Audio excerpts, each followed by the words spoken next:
Assalamualaikum warahmatullahi wabarakatuh. Perkenalkan, nama saya Neng Aini Sinta Amrullah dari Teknik Informatika di Universitas Widya Tama. Di sini saya akan menjelaskan salah satu materi dari mata kuliah konsep teknologi, yaitu instalasi Windows. Teknisi dan profesional TI perlu memahami fungsi umum setiap operasi atau OS, apapun seperti mengendalikan akses perangkat keras, mengelola file dan folder, menyediakan antarmuka pengguna, dan mengelola aplikasi. Untuk membuat rekomendasi OS, teknisi perlu memahami kendala anggaran, cara komputer akan digunakan, dan jenis aplikasi apa yang akan diinstal, sehingga mereka dapat membantu menemukan OS terbaik bagi pelanggan. Di sini, kita akan berfokus pada sistem operasi Windows 10 dan 11.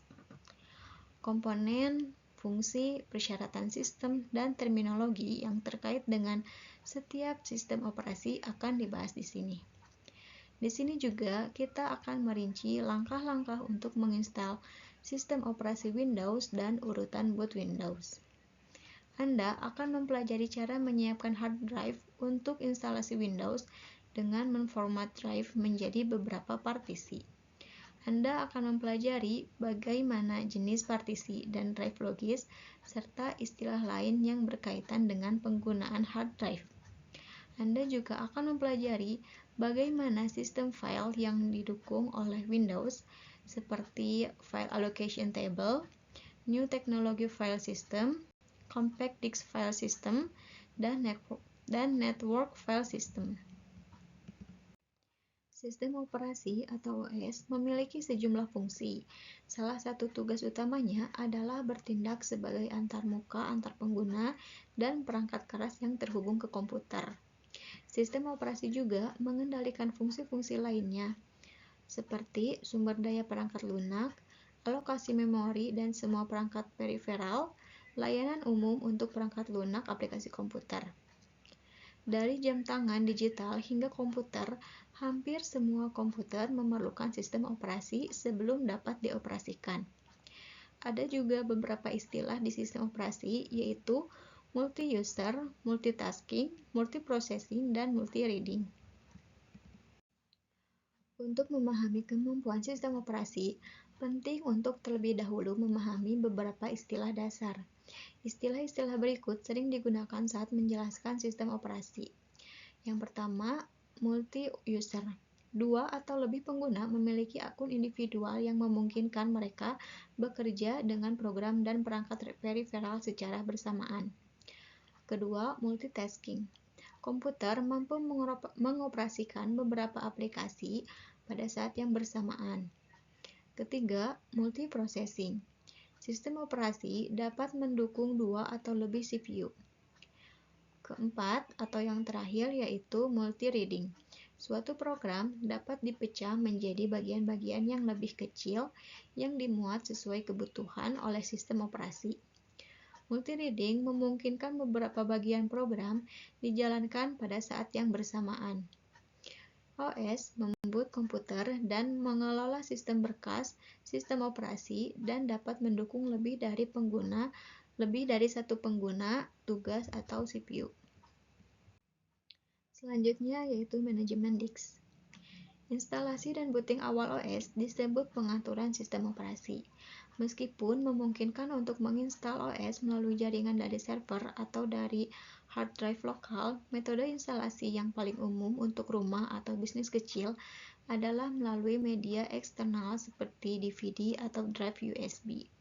Tetapi, dengan catatan, jika perangkat keras tidak didukung oleh OS, Anda mungkin perlu menginstal drive pihak ketiga saat melakukan instalasi bersih. Sebelum sistem operasi dapat diinstal, perangkat media penyimpanan harus dipilih dan disiapkan. Beberapa jenis perangkat penyimpanan tersedia dan dapat digunakan untuk menerima sistem operasi baru. Dua jenis perangkat penyimpanan data yang paling umum digunakan saat ini adalah hard disk drive dan drive berbasis memori flash seperti hard drive solid state dan drive USB. Setelah jenis perangkat penyimpanan dipilih, perangkat tersebut harus disiapkan untuk menerima sistem operasi baru. Sistem operasi modern dilengkapi dengan program penginstalan.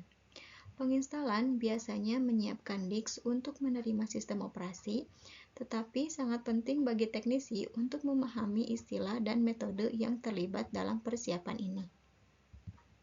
Terdapat jenis-jenis partisi dan drive logis, yaitu primary partition, active partition, extended partition, logical drive, basic disk, dynamic disk, and formatting.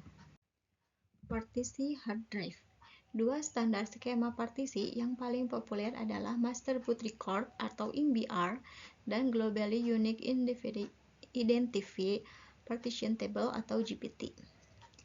Yang pertama, MBR. Diperkenalkan secara publik pada tahun 1983, MBR berisi informasi tentang bagaimana partisi hard drive diatur. MBR perlu melakukan panjang 512 byte dan berisi bootloader, program yang dapat dieksekusi yang memungkinkan pengguna untuk memilih dan beberapa sistem operasi. MBR telah menjadi standar de facto tetapi memiliki keterbatasan yang harus diatasi. MBR umumnya digunakan pada komputer dengan firmware berbasis BIOS. Yang kedua adalah GPT, juga dirancang sebagai standar skema tabel partisi untuk hard drive. GPT memanfaatkan sejumlah teknik modern untuk memperluas skema partisi MBR yang lama. GPT umumnya digunakan pada komputer dengan firmware UEFI. Sebagian besar sistem operasi modern kini mendukung GPT. Masuk ke pembahasan terakhir tentang install Windows. Pertama, memulai media instalasi. Masukkan DVD instalasi Windows 10 ke dalam drive DVD ROM atau hubungkan flash drive USB ke port USB. Saat komputer menyala, tekan tombol untuk masuk ke opsi Press any key to boot from CD or DVD. Komputer akan mulai memuat file dari DVD atau USB flash drive. Kedua, mengonfirmasi pengaturan awal. Windows Setup akan terbuka. Klik Next untuk melanjutkan kecuali Anda ingin mengubah pengaturan default. Klik Install Now untuk memulai instalasi. Ketiga, mengumpulkan informasi. Pada bagian Enter the Product Key, masukkan kunci produk. Catatan, Anda dapat menemukan kunci produk di case atau sleeve dari DVD Windows atau mendapatkan dari instruktur Anda. Jendela license term akan terbuka. Baca dan terima ketentuannya dengan mencentang kotak dan klik Next.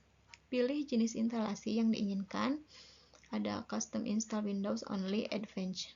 Pilih tempat untuk menginstal Windows di jendela Where do you want to install Windows? Pilih drive dan partisi kosong. Misalnya disk 0, enable allocated space. Klik Next dan melanjutkan. Keempat, menginstal Windows. Jendela Installing Windows akan terbuka dan proses penginstalan akan dimulai. Selama proses ini, komputer Anda mungkin restart beberapa kali. Kelima, pengaturan dasar. Verifikasi tata letak keyboard Anda dan pilih Yes. Jika ingin menambah tata letak kedua, pilih Add Layout. Klik Skip jika tidak menambahkan tata letak keyboard lainnya. Keenam, pengaturan jaringan. Pada langkah ini, instalasi mungkin melanjutkan secara otomatis jika diminta. Masukkan informasi jaringan. Pilih opsi Setup for Personal Use dan klik Next. Dan selanjutnya adalah pengaturan akun. Pada langkah ini, Anda akan membuat akun lokal untuk mengakses komputer. Masukkan nama pengguna dan klik Yes. Masukkan kata sandi jika diminta, lalu klik Next. Cara yang ke-8 adalah pengaturan layanan. Konfigurasi layanan seperti Cortana sesuaikan preferensi Anda. Dan yang terakhir adalah menyelesaikan instalasi. Setelah instalasi selesai, Anda akan masuk ke desktop Windows untuk pertama kalinya. Baik, saya rasa cukup sekian pembahasan dari saya tentang instalasi Windows. Terima kasih sudah menonton dan semoga bermanfaat.